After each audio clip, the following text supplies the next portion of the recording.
আসসালামু আলাইকুম। আশা করি সবাই ভালো আছেন। তো অনেক দিন যাবৎ কাঁঠাল খেতে ইচ্ছে করছে, কাঁচা কাঁঠাল।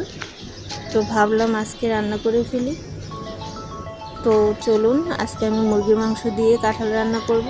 ভাবলাম আপনাদের সাথে শেয়ার করি, আর দুপুরে কী কী খেলাম সেটাই শেয়ার করব। চলুন। তো এখানে আমি মুরগির মাংস নিয়েছি, আর এখানে হাফ কাঁচা কাঁঠাল নিয়েছি। তো এটাই আমি আজকে রান্না করব। তো কাঁঠালটা কেটে নেব আমি। তো এই তো বড় বড় করে কেটে নিয়েছি। এখন আমি এটা সিদ্ধ করে নেব। তো এখানে পানির মধ্যে আমি সামান্য পরিমাণ হলুদ আর লবণ দিয়েছি। তো এটার মধ্যেই সিদ্ধ করে নেব।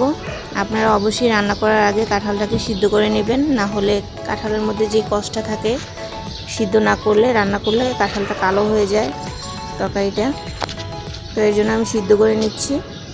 তো এই তো আমার সিদ্ধ করা কমপ্লিট হয়ে গেছে। এখন আমি কাঁঠালটা রান্না করতে আমার যা যা মশলা লাগবে তার 4 ভাগের 1 ভাগ আমি এখানে দিয়ে নেব।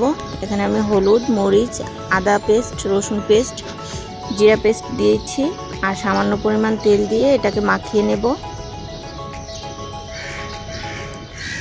তো মাখানো হয়ে গেছে। আমি কড়াইতে তেল দিয়ে এখানে দিয়ে দিচ্ছি তেজপাতা, একটা শুকনো মরিচ আর সামান্য পরিমাণ জিরা দিয়ে হালকা ভেজে পেঁয়াজ দিয়ে দেব।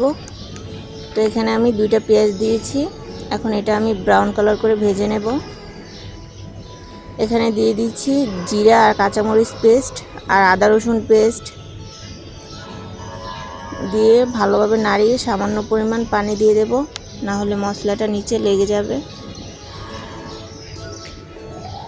তো এই তো পানি দিয়ে এখানে দিয়ে দিচ্ছি পরিমাণ মতো হলুদ, মরিচ। তো আমার বাসায় ঝালটা একটু বেশি খায়, তার জন্য ঝালটা আমি বেশি করে দিচ্ছি। আপনারা চাইলে কমিয়ে বাড়িয়ে নিতে পারেন। তো এখন ভালো করে মিশিয়ে আমি দিয়ে দেব গরম মশলা গুঁড়া।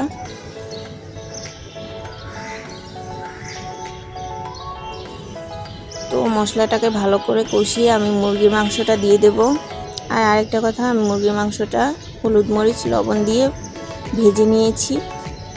তো কাঁঠালটাও দিয়ে দিলাম, দিয়ে ভালোভাবে কষাতে হবে।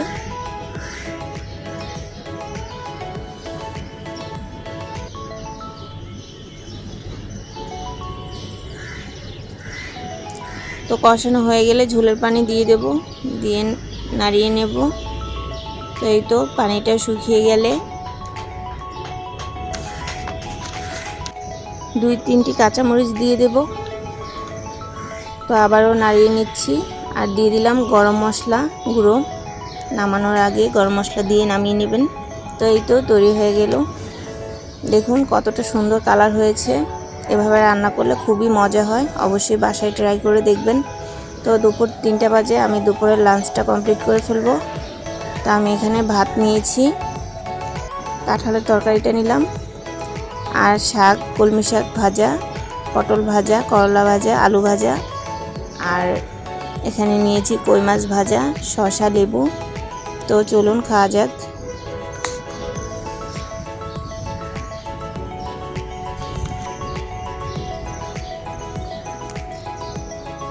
কাঁঠালের তরকারিটা খুবই মজা হয়েছে।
তো এই তো দুপুরের খাওয়া কমপ্লিট হয়ে গেল।